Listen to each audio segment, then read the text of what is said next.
منطق ہے کہ ابلیس کو حاضر و ناظر سمجھتے ہو، محمد کو حاضر و ناظر نہیں سمجھتے؟ بھائی بابا ارسلناک الا رحمۃ للعالمین، ابھی ہم نے تجھے رسول رحمت بنا کے بھیجا، ہماری رحمت تیرے ذریعے سے تقسیم ہوگی۔ تو سورج چمکے محمد کے بھی گئے، چاند روشنی دے محمد کے بھی گئے، بادل برسے محمد کے بھی گئے، زمین اپنے سینے کو چاک کر کے غلہ اڑائے، یہ محمد کی عالمی رحمت کے بھی گئے۔ تو پروردگار کی رحمت تقسیم ہو رہی ہے، تقسیم ہو رہی ہے محمد کے ذریعے۔ بھائی میرا مشن یہی ہے کہ آج میں آپ کی خدمت میں وہ آیات پیش کروں جن میں محمد عربی کا تعارف ہوا۔ تقسیم ہو رہی ہے رحمت اللہ کی، تقسیم ہو رہی ہے محمد کے ذریعے۔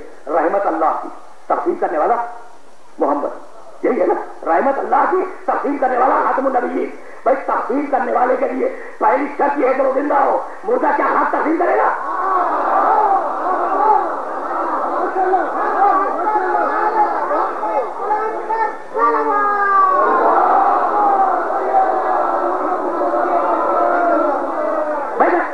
میں کیسے کروں؟ مجھے بڑی پریشانی اس وقت لاحق ہوتی ہے جب مسلمان اس موضوع پہ بحث کرتے ہیں کہ محمد زندہ ہے یا مردہ۔ یعنی یہ بھی کوئی گفتگو کا موضوع ہے؟ کوئی کہتا ہے کہ رسول مر گیا، کوئی کہتا ہے کہ رسول زندہ ہے۔ بھائی یہ بھی کوئی موضوع ہے؟ تو اب مجھے نہیں معلوم کہ رسول زندہ ہے یا نہیں، لیکن میں ایک بات جانتا ہوں کہ رسول زندہ ہو یا نہ ہو، شہید زندہ ہے۔ توجہ رہے، میرا ایک محترم سننے والا میرے ایک جملے کی طرف متوجہ ہے۔ اب رسول زندہ ہے یا نہیں یہ میرا موضوع نہیں ہے، لیکن اتنی بات طے ہے کہ شہید زندہ ہے۔ کیوں؟ اس لیے کہ قرآن نے 2 مقامات پہ کہا لا تقولوا لمن يقتل في سبيل اللہ، جو اللہ کی راہ میں گردن دے دے اسے مردہ مت کہو، وہ زندہ ہے۔ لا تحسبن الذين قتلوا في سبيل اللہ، جو اللہ کی راہ میں گردن دے دے اسے مردہ خیال بھی نہ کرو، وہ زندہ ہے۔ تو اب شہید زندہ ہے، شہید کو مردہ مت کہو، شہید کو مردہ خیال بھی نہ کرو۔ بھائی اب قرآن ہے نا، تو اب مسلمان اس پر تو بحث کریں گے کہ محمد زندہ ہے یا مردہ، نعوذ باللہ، لیکن اس پر بحث نہیں کر سکتے کہ شہید زندہ ہے یا مردہ، اس لیے کہ قرآن نے کہہ دیا کہ شہید زندہ ہے نا۔ بھائی بہت واضح ہے، شہید زندہ ہے۔ اب میں اپنے محترم سننے والوں سے پوچھوں کہ بھائی شہید کسے کہتے ہیں؟ شہید وہ جو محمد کے ایک حکم پہ عمل کر کے گردن دے دے۔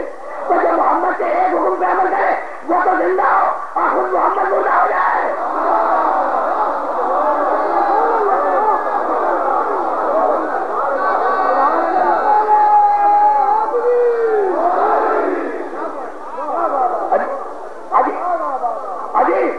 عجیب مرحلہ دکھ رہا ہے۔ اللہ رحمت کو خرچ کرنے والا، محمد اللہ کی رحمت کو تقسیم کرنے والا۔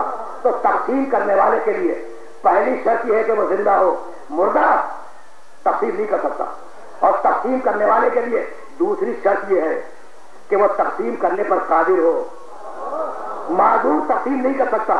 اور تقسیم کرنے والے کے لیے تیسری شرط یہ ہے کہ وہ تقسیم کرنے پر، بھائی بہت وضاحت مضمون ہے، زندہ ہو، ایک مرتبہ سماعت کریں تینوں شرطوں کو، زندہ ہو، قادر ہو، اور تقسیم کرنے والے کو احتیاط کا علم ہو کہ کسے کتنا دینا ہے، احتیاط کا علم ہو، قادر ہو، عالم ہو، زندہ ہو۔ اور تقسیم کرنے والے کے لیے چوتھی اور آخری شرط یہ ہے کہ وہ قریب ہو، 6000 میل کے فاصلے سے تقسیم نہیں کر سکتا۔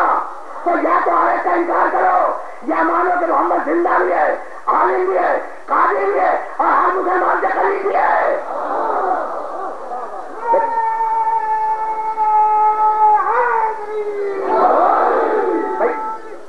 آہستہ سلسلہ فکر اس مقام سے آگے بڑھ رہا ہے۔ اب محمد عربی جو پروردگار کی رحمت کا تقسیم کرنے والا ہو کائنات میں، اسے اپنے جیسا سمجھتے ہو؟ خدا کی قسم آدم محمد جیسے نہیں، خدا کی قسم کھا کے کہہ رہا ہوں، نوح محمد جیسے نہیں۔ یہ تم کہاں کے لے کے بیٹھ گئے کہ محمد ہم جیسا؟ بھائی نوح پہلے پیغمبر ہے۔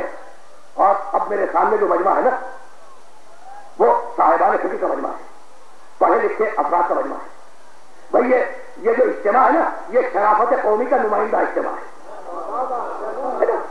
یہ شرافت قومی کا نمائندہ اجتماع ہے۔ تو بھائی نوح کو دیکھو قرآن میں اور اب ہمارے نبی کو دیکھو قرآن میں. نوح نے دعا کی پروردگار میری امت کو ہلاک کر دے. یہ ایمان لانے والے نہیں ہیں. آواز آئی وَاصْنَعِ الْفُلْكَ بِأَعْيُنِنَا وَعَلَىٰ وَحْيِنَا. نوح کشتی بناؤ, نوح کشتی بناؤ, ہلاک کروں گا تمہاری امت کو لیکن پہلے کشتی بناؤ. وَاصْنَعِ الْفُلْكَ بِأَعْيُنِنَا. نوح کشتی بناؤ ہماری نگاہوں کے سامنے. اچھا تو نوح کی کشتی کیسے بنے؟ اللہ کی نگاہ کے سامنے. دیکھیے ایک جملہ سن لے تو میں آگے جاؤں. بچے بیٹھے ہوئے, اگر ان کے بزرگ یہاں موجود ہوں اور یہ بچے کھیلنے کی اجازت مانگے تو بزرگ یہ کہے گا کہ بھائی نگاہوں کے سامنے کھیلو. ہوتا تو یہی ہے نا بھائی, نگاہ کے سامنے رہنا.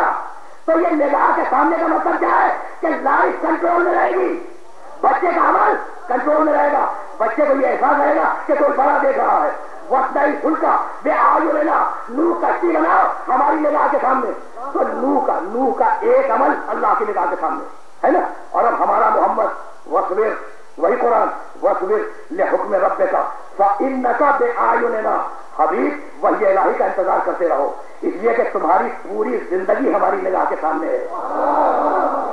بھائی کچھ توجہ ہو رہا ہے. نوح کا ایک عمل خدا کی نگاہ کے سامنے, محمد کی پوری زندگی خدا کی نگاہ کے سامنے.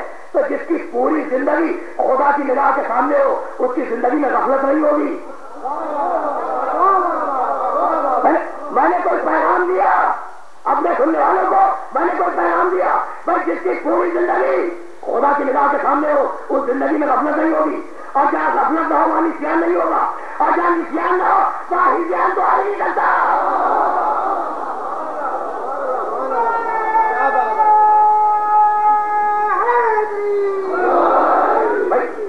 آہستہ سلسلے سے آگے بڑھ رہا. بولو یہ ہمارا محمد, سمجھ میں آئی گا.